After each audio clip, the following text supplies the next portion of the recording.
Milenial pada saat di tahun 2021 ke bawah itu hanya sebagai objek Oh, sasaran pembelian dari asuransi, ya. Oke. Karena ada dalam tanda kutip mereka generasi sandwich, mereka harus di cover asuransi atau diproteksi asuransi.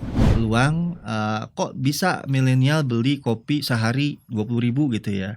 Atau mungkin kalau orang sebelum-sebelumnya beli rokok gitu ya. Tapi beli asuransi aja tidak. Nah, kita sekarang kenalnya namanya asuransi mikro, Mas. Dan itu diatur OJK termasuk dalamannya tadi. Tem kondisinya. Kita juga harus melihat juga tidak selalu melulu premi terjangkau, tapi ngelihat juga kredibilitas perusahaan asuransinya.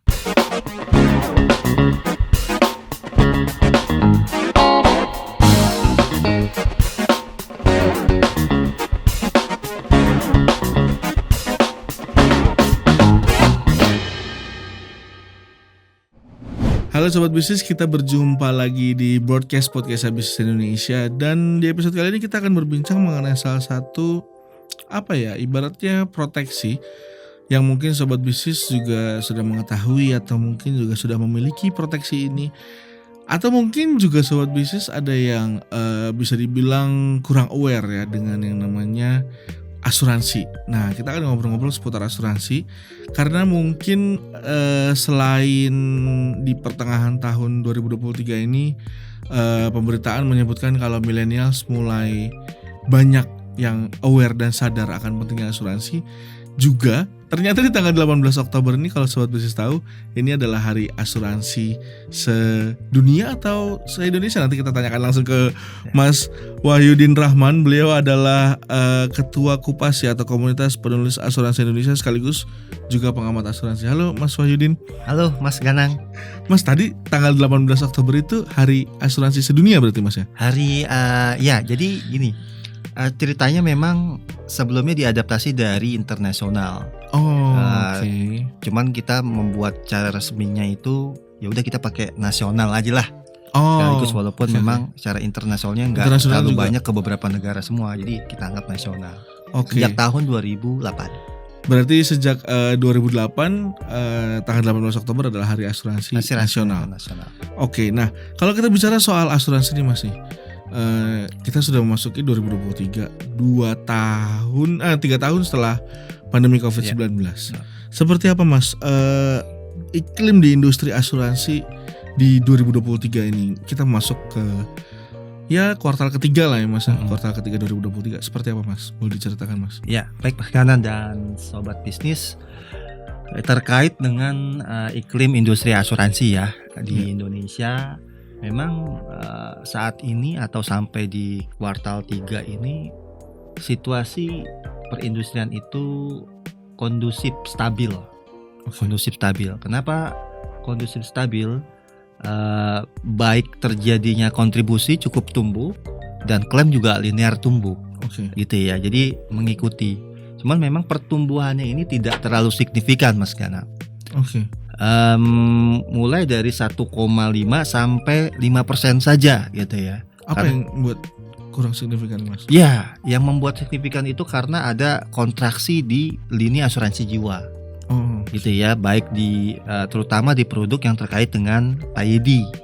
Atau produk yang dikaitkan dengan investasi atau unit link bahasa kita nyebutnya. Begitu.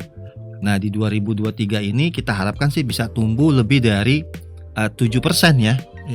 Sampai kuartal 3 tadi 1-7% ya. Kita harapkan mungkin bisa tumbuh menjelang hari asuransi dan bulan inklusi ini biasa pembelian itu banyak.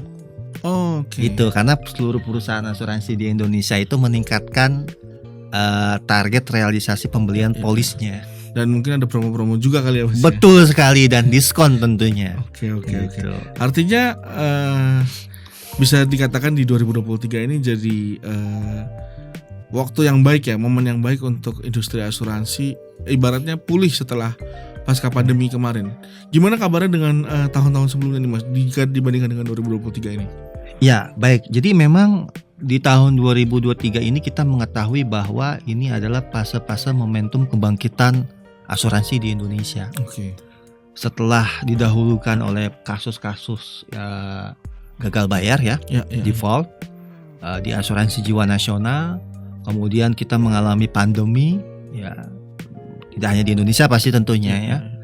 Sejak 2002 itu menjadi titik kita memulai pertumbuhan yang sistematis artinya. Ya, karena di 2020 kita menurun, 2021 juga menurun gitu. Seperti itu dampak dari pandemi, karena memang imbal hasil investasi menurun ya. Aset tergerus gitu ya. Tapi secara nasional itu memang dibantu oleh pertama asuransi syariah yang tumbuh walaupun memang kecil. Asuransi umum yang tumbuh dari segi kontribusi juga nggak signifikan juga. Namun secara total memang ya, secara total di 2021 itu turun dan mulai menaik di 2022. Itu tren meningkatnya. Kalau tali benang fluktuatif gitu ya, kita linearnya ya. Nah di 2002 ini momentum nih buat kita terus meliterasi, edukasi. Dan alhamdulillah kemarin kan ada POJK yang telah mendukung, termasuk unit link yang udah mulai diatur gitu ya, termasuk agen-agen pemasarannya, termasuk pun kita anggota asosiasi di bawah Dewan Asuransi Indonesia nih teman-teman ya, sobat bisnis gitu ya. Kita dituntut mempunyai kewajiban terus meliterasi, memberikan pemahaman kepada masyarakat, teman-teman milenial, Gen Z dan seluruh lapisan untuk mengerti apa sih itu asuransi gitu, jangan sampai salah beli. Artinya 2023 ini sebagai momen. Nah, kalau kita melihat lagi Mas, sedikit flashback ke belakang dengan beberapa kasus-kasus yang mungkin pernah terjadi dan Mas juga pasti tahu ya beberapa kasus dari pengguna asuransi yang bermunculan, salah satunya dari yang lumayan santer banget itu adalah tentang unit link. Mas melihatnya bagaimana Mas? Dari kasus kemarin dan kemudian setelah POJK keluar, mulai diatur, mulai rapi, dan kemudian apa perubahan yang Mas lihat dari keluarnya POJK itu terhadap unit link dan juga terhadap teman-teman yang mungkin pengguna asuransi juga gitu? Dampaknya seperti apa Mas? Kalau menurut saya ya sebenarnya atas kasus-kasus yang terjadi itu memang OJK ini lincah juga ya, agile juga ya. Di bawah DK yang baru, tentunya pun kita juga harus lebih dari itu ya di industri. Alhamdulillah telah ada keluar POJK kemarin nomor 8 kalau salah 2022 itu sudah terbukti bahwa berdasarkan data ALJI ini di kuartal atau semester 2 ya kemarin, porsi yang produk terkait dengan payedi ya, artinya produk tunggal nih, dia menurun. Nah, produk sedangkan tradisional reguler dia naik, yang basis risikonya saja. Sifat harfiahnya asuransi kan melindungi saja gitu ya. Nah, itu pertama.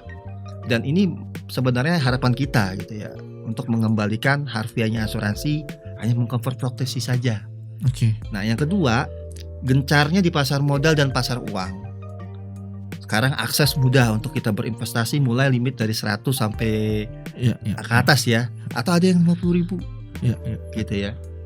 Sekarang digemari anak-anak muda, gencar. Mereka lebih langsung menggunakan investasi secara langsung, baik di pasar uang juga, saham gitu ya. Karena aksesnya mudah itu ya. Aksesnya mudah. Apalagi pasar modal dan pasar uang tuh lagi gencar-gencar ya, termasuk bank untuk dia nanam funding, depositonya dan lain sebagainya, dan berbagai produk investasi yang kian menarik ya. Tentunya itulah yang menyebabkan memang porsi-porsi dari POJK dan tren ya. Sekarang milenial juga lebih ingin menggunakan produk seperti term life atau whole life yang agak panjangan waktunya, karena mereka melihat ada yang kasus-kasus gagal bayar kemarin salah satunya. Gitu. Artinya tren yang sekarang muncul adalah belajar dari kasus kemarin nih Mas ya. Jadi dia melihat bahwa ini fungsi utamanya dari asuransi semakin terlihat berarti dan semakin dimanfaatkan oleh milenial. Artinya demikian. Betul. Mereka sudah menganggap bahwa learning by experience. Gitu ya. Karena kan sudah melek finansial dan teknologi gitu ya. Bahkan di Deloitte sudah memprediksi gitu. Memprediksi terkait dengan bahwa kaum milenial, kaum muda ini dia akan lebih melek finansial, termasuk pun juga selain digital native. Nah kemudian dari sisi industrinya sendiri Mas, dari asuransi, dari pihak Ya. asuransi dan penyelenggara asuransi sendiri meresponnya bagaimana dengan perubahan-perubahan ini, dengan yang unit link mulai tergerus, sedangkan millennials mulai sadar dan melek terhadap produk-produk asuransi yang memang fungsi utamanya adalah memproteksi. Adaptasi seperti apa yang kemudian dilakukan industri? Memang awal-awal itu terbagi dua sih ya, terbagi dua kubu nih, baik Oke. pakar-pakar di industri, karena gini, pendapatan asuransi jiwa khususnya itu menurun karena tidak ada investasi. Bahkan di asuransi umum sudah memperbolehkan juga investasi melalui PJK sebelumnya di 2016, cuman belum ada yang main karena kasus itu juga, Iya. gitu ya. Nah, terbagi dua ini karena pertama kita ini hidup dari ya pendapatan premi kalau di pelaku lah ya pasti ya. Ya. Sedangkan kalau dari para pakar ataupun PIC dari perlindungan konsumen, udahlah kembali lagi termasuk regulator. Nah, menjelang sekarang nih di 2023 semester 2 sudah meredah sih sebenarnya, sudah meredah terkait dengan dua kubu ini untuk bagaimana sebenarnya sama-sama untuk memajukan industri sih sebenarnya. Ya. Cuman kita melihat lagi pada intinya bahwa bagaimana kita menerapkan industri yang baik, tata kelola yang baik, risk management yang baik, kita melihat itu. Percuma kalau kita kontribusinya tinggi sampai berapa triliun ya, cuma kita tidak mendapatkan profit yang bagus. Ya. Nah itu sudah mulai sadar seperti itu, dan itu sesuai dengan harapan dari regulator. Oke. Gitu. Jadi di industri awalnya seperti itu ya, terbagi dua. Dan udahlah nggak usah main unit link lagi gitu ya. Kita masih mau main unit link nih, nanti pendapatan kita turun. Nah di depan kita punya namanya IFRS 17. Mereka juga melihat itu gitu loh. Sekarang kan ada pembenaran laporan keuangan nih sesuai dengan yang transparansi dan diakui cuma setahun walaupun produknya long term. Mereka melihat itu juga. Ya udahlah, kita memang awalnya ini sama-sama dengan memajukan asuransi, terutama perbaikan tata kelola tadi, risk management gitu ya. Ya jangan sampai kita merugikan perlindungan konsumen lagi. Konsumen maksudnya, dan mengacak-acak perlindungan konsumen itu. Artinya sudah mengarah ke tata kelola yang lebih baik Ya, Mas ya, ke depannya ya. Nah kemudian kalau kita lihat lagi dari pemberitaan, millennials itu udah mulai sadar dengan yang tadi kita sempat sekali Mas Gana bahas dengan yang namanya asuransi. Mungkin kalau dari yang saya baca juga sebagian besar lebih ke asuransi jiwa ya, kalau lebih ke proteksi diri gitu. Nah Mas melihatnya seperti apa nih Mas dari sisi industri sendiri, karena mungkin millennials usia produktif ya. Usia produktif memang target utamanya dari asuransi adalah millennials, salah satu target utamanya, dan kemudian kesadaran itu tumbuh terlepas dari keinginan mereka untuk tidak ikut dengan unit link yang mungkin mereka sudah sadar dan mereka sudah tahu belajar dari yang sebelum-sebelumnya kali ya juga ya. Terus mereka mulai masuk ke asuransi. Ini seperti apa nih Mas respon dari industri terutama dengan milenial yang mulai sadar dan aware dengan asuransi? Ya, jadi gini Mas Ganang dan Sobat Bisnis, terjadi perubahan tren ini tentunya memang ada sesuatu kita untuk mencapai bonus demografi ya. Dan itu wajib, dan alhamdulillah diikuti tren yang semakin baik di industri asuransi ini terkait dengan kepedulian milenial. Milenial pada saat di tahun 2021 ke bawah itu hanya sebagai objek sasaran pembelian dari asuransi ya. Karena ada dalam tanda kutip mereka generasi sandwich, mereka harus di cover asuransi atau diproteksi asuransi. Nah kita balik, mereka juga jangan sampai objek tapi sebagai subjek yang menggerakkan. Gitu. Bagaimana mereka menginfluensin lain, merepeat untuk membeli juga. Dan yang milenial di industri ini mungkin saya sepertinya juga masih milenial gitu ya. Kita menggerakkan itu sebagai agent of change itu untuk ayo muda ikut, ayo bagaimana cara memajukan industri asuransi.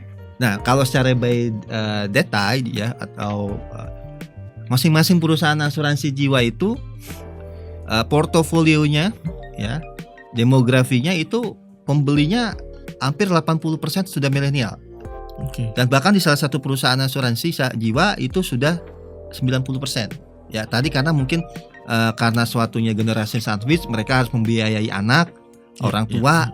Biasanya cukup milenial yang udah punya yang wirausaha ya, bukan fixed income. Kalau fixed income, mereka udah punya dibekali suatu namanya asuransi wajib BPJS misalkan, asuransi kesehatan yang antara beban pemberi kerja ya sudah ada. Gitu. Mereka hanya memberikan rider atau polis tambahan ke orang tuanya, ke anaknya untuk asuransi pendidikan, bahkan untuk dirinya sendiri. Baik dia mau healing dalam asuransi travel namanya, perjalanan itu lagi banyak yang minat. Seiring dengan selesai pandemi mau jalan-jalan nih Mas Ganang nih. Nah itu wajib tuh asuransi travel, asuransi perjalanan. Gitu. Selain aset-aset mereka ya, ada asuransi kendaraan, asuransi rumah terkait dengan harta bendanya. Artinya semakin banyak minat dari milenial, semakin banyak juga nih Mas lini-lini produk asuransi ya. Maksudnya perkembangan produk asuransi itu mengikuti perkembangan juga dong pastinya. Betul. Kayak tadi mungkin saya baru dengar juga tuh asuransi traveling kayak gitu. Nah mungkin itu jadi satu yang baru ya untuk milenial juga. Nah lantas dari segi industrinya nih Mas, perkembangan itu tadi kan sangat cepat ya. Adaptasinya seperti apa sih Mas? Apakah kemudian di tahun ini banyak perusahaan-perusahaan asuransi yang kemudian bikin aplikasi kah, atau mungkin juga bikin pokoknya segala hal yang lebih mudah, daftar dari gadget lah, terus nggak perlu ribet-ribet lagi kayak gitu-gitu. Adaptasinya seperti apa sih Mas untuk mengejar itu tadi, apalagi millennials kan? Betul. Jadi memang para pelaku industri itu, baik asuransi jiwa atau asuransi umum, udah mengikuti perkembangan zaman, bagaimana mereka harus memenuhi kebutuhan customer. Bagaimana mereka menyentuh customer dan dengan target segmentasinya, positioningnya gitu ya. Nah, mereka membuat produk sesuai dengan segmen demografi. Misalnya tadi ya, anak-anak muda. Gen Z beda lagi nih. Nanti Gen Z beda lagi. Kemudian yang di atasnya milenial gitu ya, Gen X ya, gitu ya. Mereka akan juga membuat namanya seiring perkembangan teknologi dan digitalisasi tadi. Apalagi pandemi memaksa kita untuk mereka membuat platform aplikasi baik di Android ataupun di iOS ya. Dengan semudah mungkin, dari semudah satu jari bahasanya, dari penutupan cuma isi doang, akseptasi, langsung terbit polis. Bahkan layanan klaim itu juga di platform atau di aplikasi itu. Bahkan salah satu perusahaan asuransi nih, asuransi umum di bidang kendaraan, mereka ada juga fitur di aplikasi itu untuk mengetahui perilaku berkendara customer. Jadi tarifnya lebih murah kalau dia bagus misalnya hasilnya. Nah itu menggunakan namanya Internet of the Things itu tadi, IoT tadi. Bahkan nanti menggunakan artificial intelligence, lebih keren lagi gitu ya. Walaupun di dalamnya udah proses digitalisasi pemasaran, underwriting, bagaimana menentukan tarif tadi juga, klaim itu udah dilayani secara digitalisasi semua. Jadi real time lah kita dapat datanya, preminya gitu. Akses dan kecepatan layanan dari customer sudah terpenuhi. Jadi ya tinggal satu jari aja sebenarnya Mas. Artinya makin mudah, makin praktis. Makin mudah menggunakan asuransi. Gitu. Lalu yang mungkin aku penasaran juga nih Mas, dengan millennials tuh yang sekarang makin melek dengan asuransi. Ini Mas tuh melihat fenomena ini apakah memang sebuah siklusnya memang demikian, atau memang awareness akan kesehatan itu makin meningkat, atau kayak gimana sih Mas sampai akhirnya kemudian milenial tuh tiba-tiba wah kayaknya penting nih asuransi, kepikiran gitu dengan yang namanya pentingnya asuransi, dan akhirnya ikut dan daftar untuk jadi salah satu pemegang polis asuransi. Itu gimana Mas melihatnya, itu seperti fenomena ataukah memang sudah sewajarnya milenial melakukan itu Mas? Ya awalnya memang didahului oleh fenomena ya. Karena impact dari akibat dari asuransi ini ketahuan di belakang gitu ya, di belakang. Maka didahulukan oleh fenomena. Fenomena ini terjadi pada saat pandemi. Nah, di situ banyak yang meninggal, di situ banyak yang sakit. mereka dari fenomena ini mereka tersadar gitu, awarenessnya tinggi jadinya. Jadi harus didahului oleh suatu fenomena yang terjadi. Karena mereka melihat secara fisik dulu nih. Ya. Kalau asuransi itu apa sih fungsinya? Ternyata ini loh fungsinya. Gitu. Mereka masih belum percaya omongan agent, omongan pemasaran, bener gak nih terjadi? Nggak terjadi, saya dilindungi kok, aman gitu. Nah, dengan adanya fenomena ini, mereka kesadarannya tinggi, mereka mulai mengurangi konsumsinya mereka. Beli kopi yang 15.000, sekarang ada premi yang 10.000 ada buat kecelakaan diri setahun, dengan limit yang mungkin sampai 5 juta doang uang pertanggungannya. Kesadaran itu mulai tinggi juga terkait dengan dia adanya kewajiban. Pertama, kewajiban keluarga menafkahi anak. Tadi terkait dengan asuransi biaya pendidikan nih kan tinggi ya. Sekarang masuk sekolah aja di swasta bagus tuh minimal udah 20 juta. Bagaimana nanti gitu ya? Kuliah udah 100 juta. Lalu kewajiban dia beli kendaraan, ada asuransi rumah juga, dia asuransi kebakaran misalkan, apalagi musim kemarau gini nih, ngeri juga nih. Dan ada kewajiban terhadap orang tua yang mohon maaf mungkin orang tuanya dulu tidak punya bekal yang banyak ya. Jadi sakit-sakitan, maka membeli asuransi kesehatan minimal BPJS gitu. Nah, yang ketiga itu ada kewajiban terhadap kontrak pekerjaannya ya.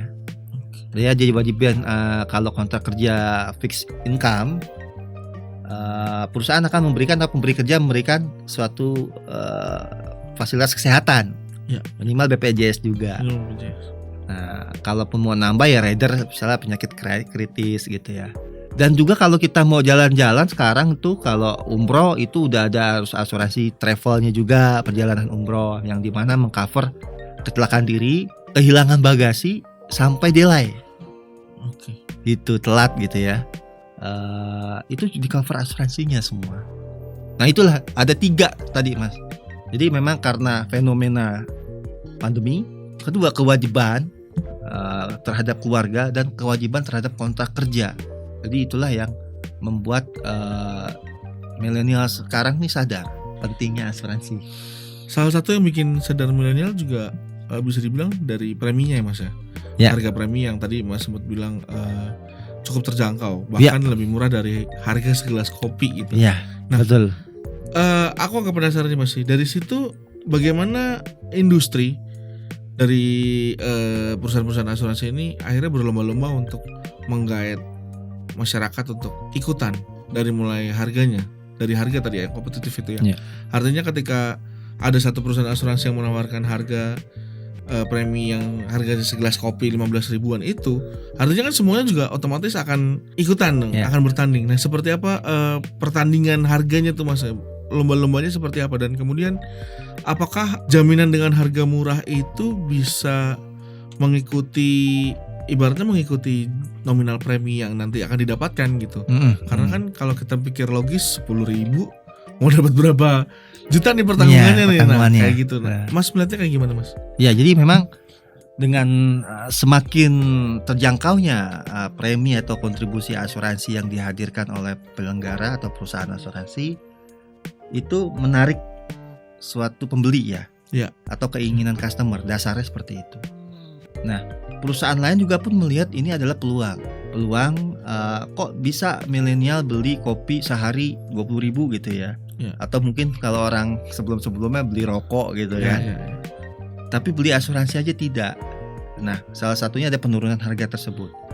Nah semakin banyak yang menyediakan produk seperti ini, kendalanya adalah tadi bagaimana menciptakan suatu layanan pasca penjualan ya. Apakah klaimnya dengan premi yang murah ini bisa maksimal? Klaimnya lah nggak maksimal atau maksimal atau dilama-lamain. Nah itu yang kita selalu monitoring di dalam produk ini. Biasanya OJK itu memberikan batasan-batasan.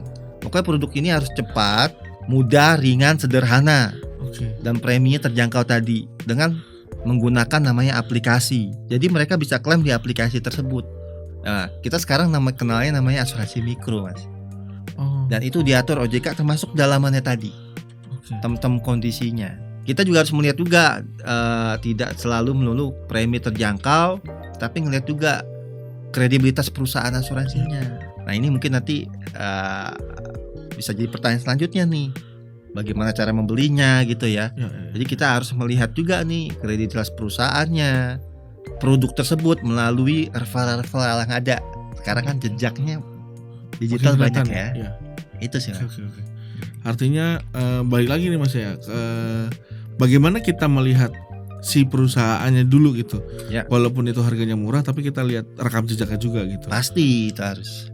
Kemudian kalau belajar dari kasus-kasus yang kemarin juga Mas, lantas apa yang dilakukan perusahaan asuransi untuk memperbaiki, ibaratnya apa ya, memperbaiki image-nya gitu Mas, dan juga strategi apa nih yang bakal dilakuin di 2023 sampai 2024 nanti, karena kan kita tahu makin kompetitif lagi nanti menuju 2024, menuju awal tahun, jadi semakin membuka peluang juga sebenarnya ya untuk asuransi dan juga industrinya untuk semakin berkembang gitu. Strategi-strategi apa nih yang bakal dilakuin Mas? Di industri ini di semester 2 memang banyak strategi-strategi dari pelaku industri itu dalam rangka pencapaian ya target 2023. Mereka banyak melakukan inovasi-inovasi, di antaranya ya diversifikasi produk yang harus sesuai dengan kebutuhan customer. Termasuk pun juga yang kedua layanan, kemudahan akses. Dan yang ketiga mungkin branding. Branding ya. Di tengah kondisi pasca pandemi, pasca kasus-kasus, mereka membuat branding ya yang masuk melalui medsos mereka. Agar mereka dikonsumsi oleh para milenial dan Gen Z gitu. Jadi langsung on target gitu. Iya, gitu. Mereka tidak langsung melakukan penjualan. Nah, strateginya adalah mereka melakukan literasi, edukasi, lalu termasuk pun ke mahasiswa, ke kampus-kampus itu. Mereka harus memahami dulu nih apa itu asuransi. Nah, baru inklusinya. Nah, inklusinya itu bisa dilakukan di satu tempat yang sama, pada literasi ataupun setelahnya. Nah, kalau sekarang perusahaan kan memang harus ada real nih. Dalam 1 bulan, 2 bulan, 3 bulan harus bisa menghasilkan dari hasil literasi yang dilakukan. Dengan caranya adalah menggunakan kontak data itu. Biasa kan pada saat ngisi gitu ya, link gitu ya, mereka menawarkan secara terus-menerus follow up-nya. Nah gitu, berapa nanti eksekusinya. Itu adalah salah satu bentuk ya untuk mencapai pencapaian industri mungkin yang lebih luas ya di tahun 2023 ini. Tidak hanya di asuransi jiwa, asuransi umum menggunakan teknikal yang sama. Yang kedua, terkait dengan teknologinya, mereka menggunakan frekuensi data ya, terkait dengan digital marketing. Ya, mereka melakukan iklan baik di IG, TikTok ataupun LinkedIn kayaknya nggak ada ya, di YouTube gitu ya. Setelah mengklik itu mereka akan masuk ke WhatsApp-nya, atau tidak masuk ke WhatsApp-nya, melihat webnya saja, datanya sudah terenkripsi ke bot. Nah, bot itu melihat, oh ini nomor teleponnya, langsung dihubungi. Terkadang kalau kita melihat buka IG nih teman-teman ya, sobat bisnis, ternyata kita pas buka yang lain web kok ada yang kita mau beli nih. Iya. Benar kan? Gitu. Kita lagi mau cari misalnya sepatu, tiba-tiba muncul iklan sepatu. Iklan sepatu yang lain atau muncul yang lain, gitu. Itu menggunakan teknologi gitu kan. Nah sekarang ke arahnya situ Mas untuk mencapai itu semua. Oke, mungkin terakhir Mas sebelum kita tutup obrolannya, mungkin Mas bisa kasih rekomendasi ke sobat bisnis, terutama milenials ya, ketika ingin membeli produk asuransi ataupun memilih produk asuransi, apa-apa aja sih Mas yang perlu diperhatikan supaya ibaratnya asuransinya jadi efektif gitu Mas ya, untuk sobat bisnis. Terima kasih Mas Ganang dan sobat bisnis semua. Jadi ini kalau boleh kita garis bawahi ya, ini adalah hal yang penting kalau teman-teman mau membeli atau menggunakan suatu produk. di asuransi gitu ya. Karena kita bisnis yang intangible, jasa gitu nggak kelihatan berlakunya nanti gitu ya. Kalau barang kan langsung kita minum habis gitu ya kopinya misalkan.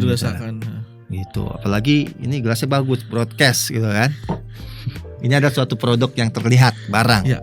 Nah, kalau jasa itu kita ngelihatnya nanti, maka harus hati-hati dulu.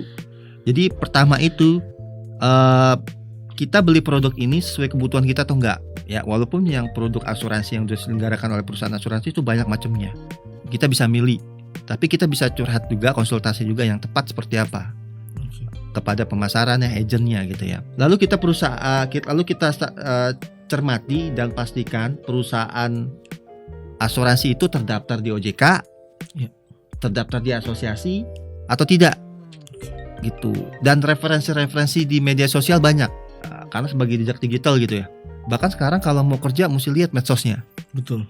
Nah itu salah satu taktik juga untuk melihat selain referensi. Dan juga minta referral teman yang udah menggunakan. Gitu ya. Teman yang menggunakan bagus gak nih asuransi ini? Oh bagus, saya cepet kok. Kemarin saya tabrak di tol, mobil saya diderek dan menggunakan asuransi.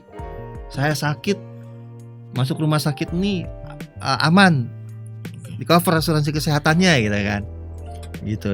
Nah itu perhatikan seperti itu. Dan juga tadi ya terakhir track record pelayanannya itu yang paling penting gitu. Nah kemudian juga bisa sounding ke kenalan teman-teman yang punya asuransi, punya yang bekerja di asuransi. Oh betul. Kali ada promo, ada diskon. Ya. Gitu ya, apalagi bulan inklusi ini di Oktober itu banyak diskon, promo karena sudah diwajibkan OJK, silakan gitu kan. Nah, kalau punya kenalan kan boleh nih diskon lagi atau apa gitu kan. Karena keterbukaan informasi dan transparansi sudah diwajibkan di perusahaan asuransi. Dan terakhir mungkin kalau ngisi aplikasi, isi form di Android, kalau sudah yakin terhadap produk-produk yang simple, yang limitnya di bawah 5 juta uang pertanggungannya, bisa melalui aplikasi saja. Tapi kalau lebih komplit kali dari itu, kita butuh penjelasan lebih lanjut nih. Jangan dilewatkan penjelasan. Ya, jangan dilewatkan. Minta diterangin ke kita. Termasuk hal-hal yang dijamin, hal-hal yang dikecualikan. Bagaimana prosedur kalau kita mau klaim. Nah, dan juga teman-teman sobat bisnis dan Mas Ganang bahwa pada saat kita sudah deal, kita sudah membeli polisnya, polis itu bisa dibatalkan karena ada namanya klausula masa leluasa. Waktunya ada yang 14 hari, ada yang 30 hari. Jadi setelah kita diterangin sama agent nih, pemasaran gitu ya, awalnya begini, ternyata pas di polis kok beda, kita boleh membatalkan. Setelah polis diterima atau terbit 30 hari, atau bisa konfirmasi gitu ya. Nah itu teman-teman perlu diperhatikan kalau pengen punya asuransi ya, untuk pembelian, penggunaan dan lain-lain sesuai dengan kebutuhannya.